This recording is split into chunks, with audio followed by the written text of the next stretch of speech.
नमस्कार. बऱ्याच लोकांच्या कॉमेंट्स येत होत्या की SIP काय आहे, SIP सुरू कशी करायची, म्युच्युअल फंड आणि SIP एकच आहे का की वेगळं आहे, फंड सिलेक्शन कसं करायचं. या सगळ्या प्रश्नांमधून आज आपण एका महत्त्वाच्या प्रश्नावर बोलणार आहोत, SIP सुरू कशी करायची. बऱ्याच लोकांना SIP काय असतं हे माहीत आहे, पण SIP सुरू करण्याची नक्की प्रोसेस काय आहे, ही प्रोसेस खूप कॉम्प्लिकेटेड आहे की खूप सोपी आहे, याबद्दल अनेक लोकांच्या मनात शंका आहेत. कधी कधी SIP सुरू करताना काही डॉक्युमेंट्स मागितले जातात आणि त्यावेळी लोकांच्या मनात एक भीती निर्माण होते. हे डॉक्युमेंट्स देणं खरंच सुरक्षित आहे का, हीच खरी प्रोसेस आहे का. म्हणून आजच्या या व्हिडिओमध्ये आपण SIP सुरू करण्याबद्दल एखाद्या बिगिनरच्या मनात येणारे जे जे प्रश्न आहेत ते एक एक करून समजून घेणार आहोत. उदाहरण द्यायचं झालं तर SIP सुरू कुठून करायची, कोणते डॉक्युमेंट्स लागतात, पैसे कधी डिडक्ट होतात, नेमक्या किती अमाऊंटने SIP सुरू करायची, या सगळ्याबद्दल आज आपण सविस्तर बोलणार आहोत. आणि जर तुम्हाला SIP सुरू करण्याची कंप्लीट प्रोसेस समजून घ्यायची असेल तर हा व्हिडिओ शेवटपर्यंत नक्की पहा. नमस्कार, मी स्वप्नाली आणि तुम्ही बघत आहात फॉरेस्ट वेल्थ मराठी. आता SIP सुरू कशी करायची हे समजून घेण्याआधी एक महत्त्वाची गोष्ट समजून घेऊया. लोक SIP सुरू का करत नाहीत. बऱ्याच लोकांना असं वाटतं की SIP सुरू करण्याची प्रोसेस खूप कॉम्प्लिकेटेड आहे, कारण जेव्हा ते एखादं इन्व्हेस्टमेंट पोर्टल किंवा ॲप उघडतात तेव्हा सुरुवातीला सगळं ठीक वाटतं. काही स्टेप्स केल्या जातात, नाव, मोबाईल नंबर अशी बेसिक माहिती भरली जाते. पण काही स्टेप्स नंतर अचानक डॉक्युमेंट्स आणि इतर माहिती मागितली जाते. त्यावेळी अनेक लोकांना समजत नाही की ही प्रोसेस का आहे, त्यामुळे लोक घाबरतात आणि प्रोसेस तिथेच थांबते. दुसरी महत्त्वाची गोष्ट म्हणजे फंड सिलेक्शन आणि रिस्क प्रोफाइलिंग. अनेक लोकांना फंड सिलेक्शन कसं करायचं हे समजत नाही. त्यामुळे काय होतं, कुठेतरी कोणी मित्र सांगतो, कुणाचा तरी सल्ला ऐकला जातो आणि तो रँडमली फॉलो केला जातो. उदाहरण द्यायचं झालं तर कुणीतरी सांगितलं की मिड कॅप फंड खूप चांगला आहे, मग तो फंड निवडला जातो, पण तो फंड त्यांच्या रिस्क प्रोफाईलला सूट होत नाही. मग मार्केटमध्ये व्हॉलेटिलिटी आली की त्या फंडचा परफॉर्मन्स खाली येतो. त्यावेळी इन्व्हेस्टर घाबरतो, SIP बंद करतो आणि अनेक वेळा SIP लॉसमध्ये बंद केली जाते. म्हणून फंड सिलेक्शन हा खूप महत्त्वाचा भाग आहे. तिसरी गोष्ट म्हणजे पेपरवर्कची भीती. लोकांना वाटतं की पेपरवर्क म्हणजे खूप कॉम्प्लिकेटेड प्रोसेस आहे, त्यामुळे अनेक लोक SIP करण्यापासून मागे हटतात.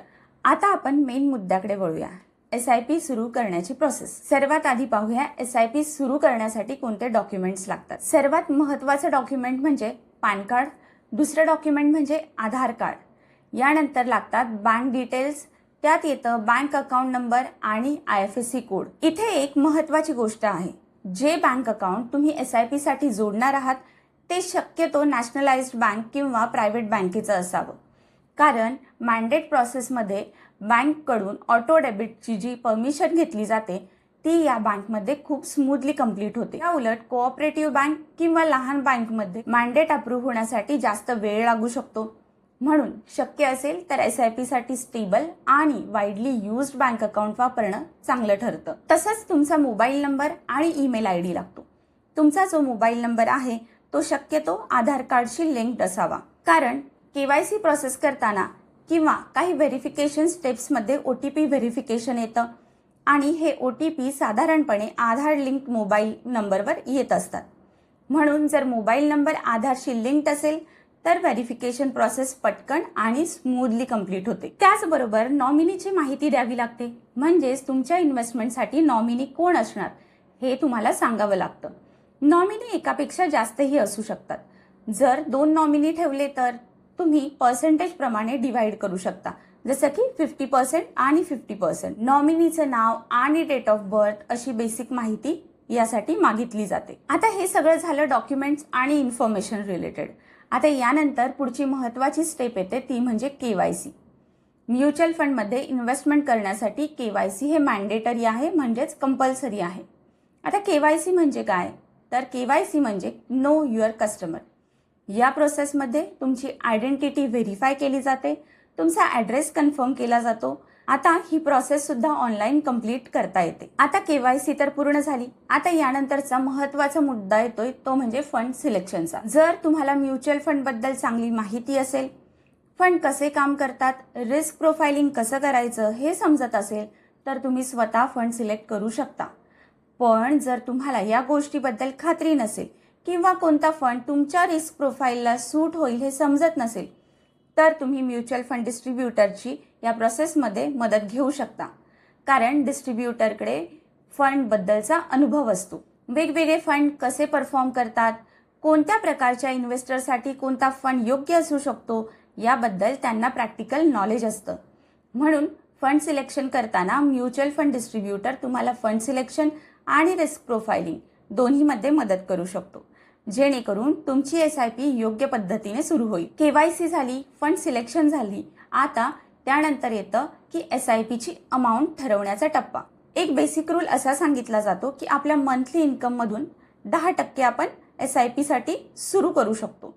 आता उदाहरण द्यायचं झालं तर एखाद्याला पगार आहे 1 लाख रुपये, तर तो त्यातल्या 10,000ची SIP सुरू करू शकतो. पण ही 10,000 रक्कम एकाच फंडमध्ये टाकायची नसते. ती 3 ते 4 फंडमध्ये डिव्हाइड केली जाऊ शकते, जेणेकरून पोर्टफोलिओ डायव्हर्सिफाय होईल. यानंतर पुढचा मुद्दा म्हणजे SIPची डेट कशी ठरवायची. आता SIP डेट कशी निवडायची हा एक प्रश्न अनेक लोकांना पडतो. जर तुम्ही सॅलरीड पर्सन असाल तर साधारणपणे अशी डेट निवडायची की तुमची सॅलरी झालीये त्यानंतर एक 3-4 दिवसानंतरची तुम्ही डेट ठेवू शकता. आता उदाहरणच द्यायचं झालं तर जर तुमची सॅलरी 1 तारखेला क्रेडिट होत असेल तर तुम्ही 5, 6, 7 तारखेला SIP डेट ठेवू शकता. यामुळे काय होतं, आधी तुमच्या अकाउंटमध्ये सॅलरी येते आणि त्यानंतर काही दिवसात SIP अमाऊंट डिडक्ट होते. त्यामुळे प्रोसेस कम्फर्टेबल होते. आता जर तुम्ही बिझनेस पर्सन असाल किंवा तुमची इन्कम फिक्स सॅलरीसारखी नसेल तर तुम्हाला साधारणपणे एक अंदाज असतो की महिन्यातील कोणत्या काळात तुमच्या अकाउंटमध्ये पैसे अवेलेबल असतात. त्या अंदाजानुसार तुम्ही SIPची डेट सिलेक्ट करू शकता. म्हणजे त्यावेळेला तुमच्या अकाउंटमध्ये फंड्स अवेलेबल असतात. त्या आसपासची डेट ठेवली तर SIP स्मूथली चालू राहते. यानंतर येतं बँक मॅन्डेट, म्हणजे तुमच्या बँकेला दिलेली एक परमिशन. जसं आपण काही बिल्स ऑटो डेबिटवर ठेवतो, उदाहरणार्थ इलेक्ट्रिसिटी बिल, OTTचे सबस्क्रिप्शन किंवा मंथली बिल. ठरलेल्या तारखेला ती रक्कम आपोआप आपल्या बँक अकाउंटमधून डिडक्ट होते. SIP मध्येही हीच प्रोसेस असते. मॅन्डेट अप्रूव्ह झाल्यावर पुढची स्टेप येते म्हणजे प्रपोजल क्रिएट करण्याची. जर तुम्ही तुमची SIP म्युच्युअल फंड डिस्ट्रीब्युटरच्या माध्यमातून सुरू करत असाल तर डिस्ट्रीब्युटर तुमच्यासाठी एक प्रपोजल क्रिएट करतो. या प्रपोजलमध्ये काही महत्त्वाच्या गोष्टी असतात.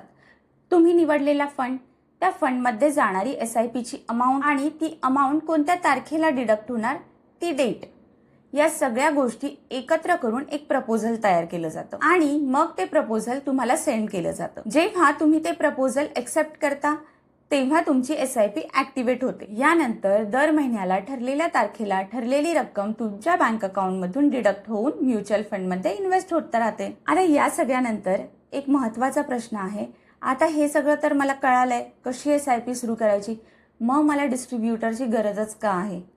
सर्वात पहिली गोष्ट म्हणजे फंड सिलेक्शन आणि रिस्क प्रोफाइलिंग. म्युच्युअल फंडमध्ये कोणता फंड घ्यायचा हे फक्त रिटर्न्स पाहून ठरवायचं नसतं. तुमचं रिस्क ॲपेटाईट काय आहे, तुम्ही किती रिस्क घेऊ शकता आणि तुमचे फायनान्शियल गोल काय आहेत, या सगळ्या गोष्टी एकत्र लक्षात घेऊन फंड सिलेक्ट केला जातो.